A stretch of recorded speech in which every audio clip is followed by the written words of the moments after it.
finally tonight, a special comment about Mr. Bush's trip and his startling admission of the true motive for this war, which was revealed during his absence.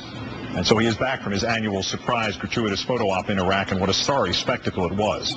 It was nothing compared to the spectacle of one unfiltered, unguarded, horrifying quotation in the new biography to which Mr. Bush has consented, as he deceived the troops at Al-Assad Air Force Base yesterday with the tantalizing prospect that some of them might not have to risk being killed and might get instead to go home.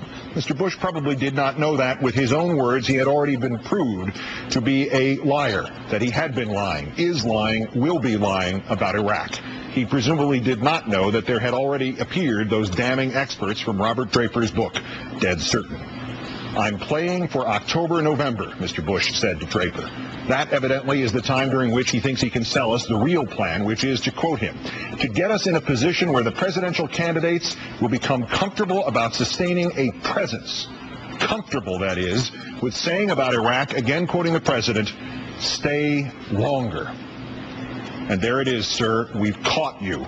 Your goal is not to bring some troops home, maybe, if we let you have your way now. Your goal is not to set the stage for eventual withdrawal. You are, to use your own disrespectful, tone-deaf word, playing at getting the next Republican nominee to agree to jump into this bottomless pit with you and take us into it with him as we stay in Iraq for another year and another and another and anon.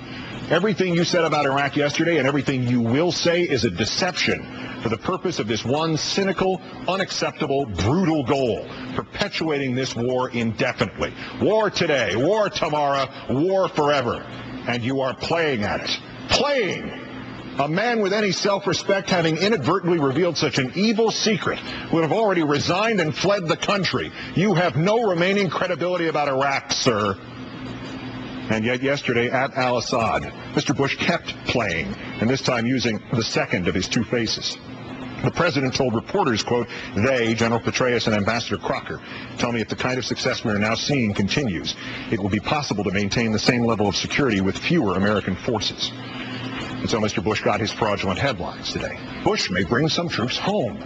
While the reality is, we know from what he told Draper, that the president's true hope is that they will not come home, but that they will stay there, because he is keeping them there now in hope that those from his political party fighting to succeed him will prolong this unendurable disaster into the next decade.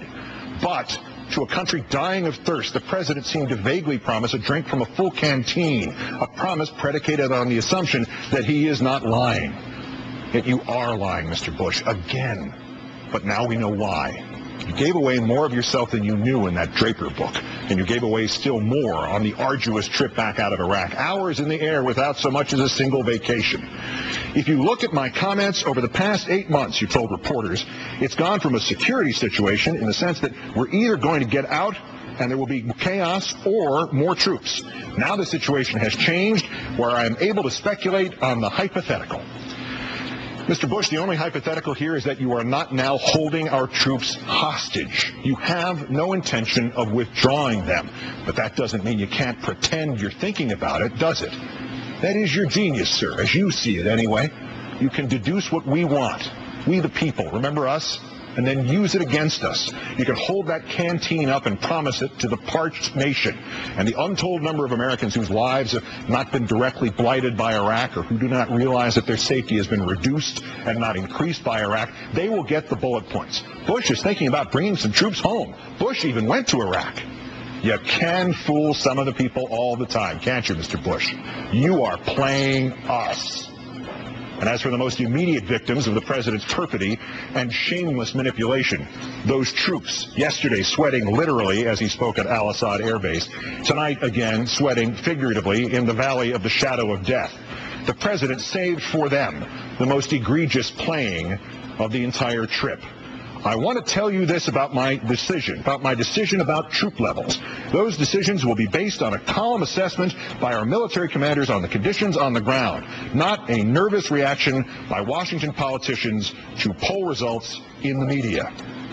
One must compliment Mr. Bush's writer. That, perhaps, was the most perfectly crafted phrase of his presidency.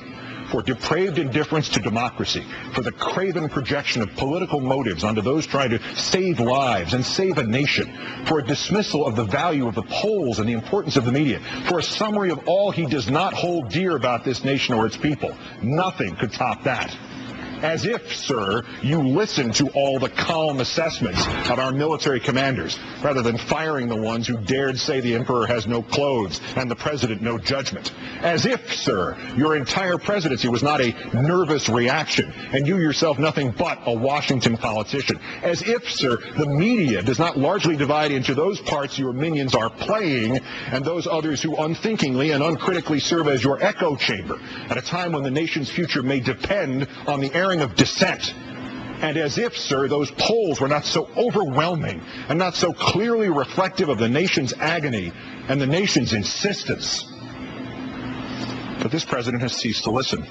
This president has decided that night is day and death is life, and enraging the world against us is safety. And this laziest of presidents actually interrupted his precious time off to fly to Iraq to play at a photo opportunity with soldiers, some of whom will, on his orders, be killed before the year, maybe before the month is out. Just over 500 days remain in this presidency. Consider the dead who have piled up on the battlefield in these last 500 days. Consider the singular fraudulence of this president's trip to Iraq yesterday, and the singular fraudulence of the selling of the Petraeus report in these last 500 days. Consider how this president has torn away at the fabric of this nation in a manner of which terrorists can only dream in these last 500 days. And consider again how this president has spoken to that biographer, that he is playing for October, November, that the goal in Iraq is to get us in a position where the presidential candidates will be comfortable about sustaining a presence.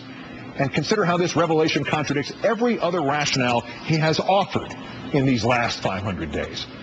In the context of all that, now consider these next 500 days.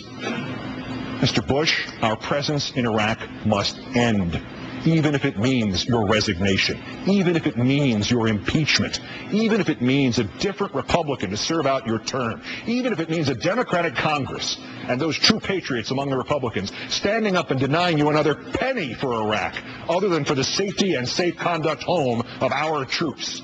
This country cannot run the risk of what you can still do to this country in the next 500 days, not while you, sir, are playing.